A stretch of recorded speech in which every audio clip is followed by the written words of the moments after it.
We are going to solve now a paper 1 section B question about sequences and series. Well, the question is quite long, so I can't even fit it nicely in the screen all at the same time. But I included here the beginning of the question and parts A and B, and you should stop the video here and read what it says. I believe the difficulty of this question relies on the fact that we work with sequences that depend on parameters, so we don't have numerical sequences, just sequences in general. But despite that fact, it shouldn't be a big problem for a higher level student. I think it's a quite accessible question. So let's see what we have to do. So first of all, we have a sequence UN, and it's an arithmetic sequence. The first term is A, and then the common difference is D, and D is not 0. That arithmetic sequence is used to build a new sequence Vn that is defined as the n term of the sequence V is 2 to the power of whatever was the n term for the sequence U. So, for instance, when we have U1 is the term A, it says over here the first term is A, so that means that V1 is going to be 2 to the power of A. U2 is A plus D because it's an arithmetic sequence with first term A and common difference D. So then V2 is going to be 2 to the power of A plus D. And so on. Part A is about showing some properties about the sequence Vn. Part B, we consider first the sum of the n first term of the sequence Vn, and we find an expression for that sum. And then we focus on the infinite sum, so in the series, when we sum the terms of Vi from 1 to infinity.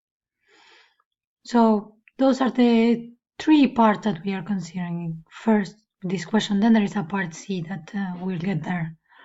But yeah, just doesn't fit nicely here. So let's solve part A. First of all, we need to prove that the quotient between the n plus 1 term of the sequence V and the n term of the sequence V is a constant. So in other words, this is what we're going to be doing here, is finding what is the common ratio. So the question doesn't say it, but what it suggests the question is, if we can find such a common ratio, then it means that our sequence Vn is going to be a geometric sequence. So it's not explicitly said, but it's implied over here. Let's look at the terms I have here on the side when we're looking at what is the first term V1 and the second term V2. So the V2 we can rewrite it as 2 to the power of A times 2 to the power of T. So if we look at the first term of the sequence V is 2 to the power of A, and then the next one is 2 to the power of A times 2 to the power of D. So that means it looks like our common ratio R has to be 2 to the power of D. But we need to check this in general. So we need to find what is the quotient between the n plus 1 term and the nth term of the V sequence. So let's write what is the n plus 1 term of the V sequence. Well, that's going to be 2 to the power of the n plus 1 term of the sequence U divided by 2 to the power of UN. It will be useful over here to write what this sequence UN is. We didn't write it even though we know what it is. So UN is going to be given by A plus D times n minus 1 because it's an arithmetic sequence with first term A and common difference D. So in the numerator, I have 2 to the power of A plus D times n because it's the n plus 1 term. And in the denominator, I have 2 to the power of A plus D times n minus 1.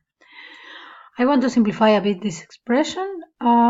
So I'm going to write this is 2 to the power of A times 2 to the power of D n. And this is being divided by 2 to the power of A times 2 to the power of D times n minus 1. So I'm just using properties of the exponents over here. and this allows me to simplify the term 2 to the power of a. Then what we could simplify over here is, well, we could write the power with base 2 of a product of two factors. That's 2 to the power of the first factor, say 2 to the power of t, all of that to the power of n, and do similarly in the denominators, 2 to the power of d, all of it to the power of n plus 1, minus 1, sorry. So again, we're using properties of exponents to simplify this. So property being used over here is that a number a to the power of m to the power of p is the same as a to the power of m, and then all of it to the power of p. And now the next property that I'm going to use is that I have the quotient of two powers with the same base. The base is 2 to the power of t, and then I have that to the power of n in the numerator and to the power of n minus 1 in the denominator. So I'm going to use the property that says that a to the power of p divided by a to the power of q is a to the power of p minus q. So this is 2 to the power of t, all of that to the power of n, minus bracket n minus 1. And I simplify here, this is 2 to the power of t, because n minus n cancel, and then we have a plus 1 we don't need to write. So this is a constant, so we prove that the ratio between the n plus 1 term of the sequence v and the n term of the sequence v is a constant 2 to the d. But notice that's what we got actually when we just look at the first two terms of the sequence. Yes, that was the common ratio we found already. So that was the first part of the part A. Now for the second part, actually we already did it. They want us to find what is the first term of the sequence v. We did it when we were reading the question. This is 2 to the power of a. So what we have over here is that Vn is a geometric sequence, and it has first term 2 to the power of a and common ratio 2 to the power of t. So we have a complete description of what this sequence is, and that means that writing the formula for Vn in terms of a, d, and n is very easy. That's what we have to do in this last part. This is going to be 2 to the power of a, that's the first term, and then we are going to have 2 to the power of d, this is a common ratio, to the power of n minus 1. Notice that that's in fact the same as we did over here when we were describing the term Vn in each denominator. If we forget about the cancelling step, that's exactly the same way we got over here. Now we're ready for part B. Let me write again here the description we have of the sequence Vn. It's 2 to the power of a is the first term, and then is 2 to the power of d, that's a common ratio, to the power of n minus 1. And this is not 0. So we want to find the sum, the partial sum of the first n terms of the sequence Vn. That's the first thing we have to do in part B. We need to write a formula for Sn, the sum of Vi from 1 to n. But we can use the formula booklet because we do have a formula for the sum of the first n terms of a geometric sequence. I'm copying here the formula from the formula booklet. Notice that the formula says that the common ratio has to be different from 1, but over here, we go back to our r, is 2 to the power of d, and d is not 0, so this is different from 1, so we can use the formula. There are two versions for the formula. It doesn't really matter which one we want to write. Just want to write the first one, so it says is the first term, so 2 to the power of a, multiplied by the common ratio 2 to the power of d to the power of n minus 1, and then all of that divided by the common ratio 2 to the power of d minus 1. We can write it a little bit nicer, maybe 2 to the power of a, 2 to the power of d times n minus 1 over 2 to the power of d minus 1. And that's what we wanted for the first part. For the second part, we want to check for which values the infinite sum exists. So for which values the limit as n approaches infinity of the partial sums up to n actually exists. And we can also check this in the formula booklet.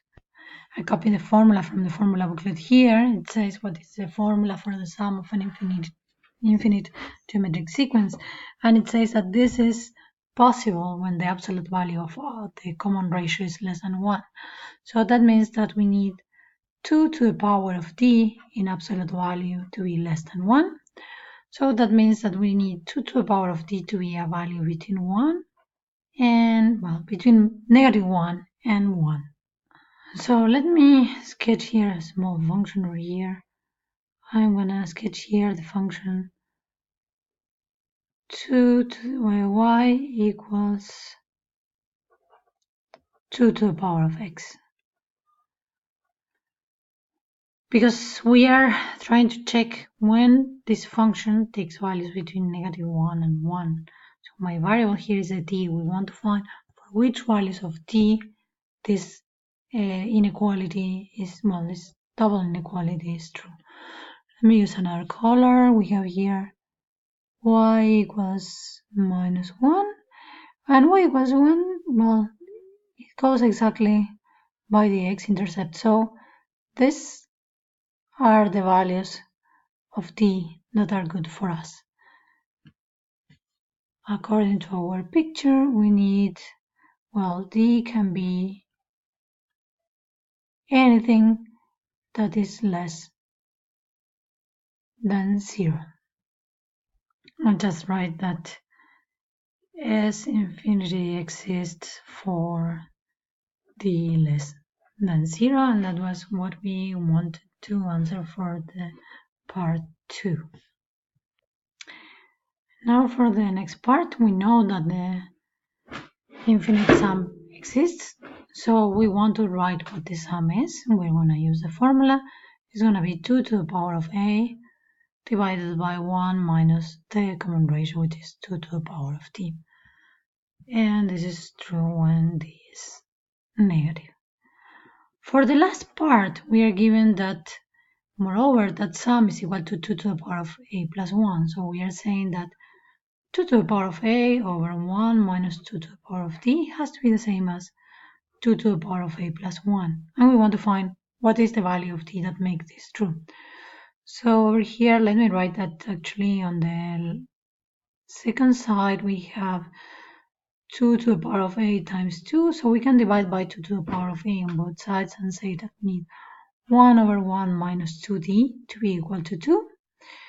Rearranging this, we have that a half has to be the same as 1 minus 2 to the power of d, which means that we need 2 to the power of d to be a half. And if we take logarithm on base 2 on both sides, we are going to get that d is the logarithm on base 2 of a half, which is -1. So the negative value of d we were looking for is exactly -1. I say something wrong in minute 11, so I'll go quickly back to that. It was when we were here looking at the function, and I draw the line y equals 1, and what I wanted to say is that that line crosses the function exactly at the y-intercept, because the y-intercept of y equals 2 to the power of x is at the point 0, 1.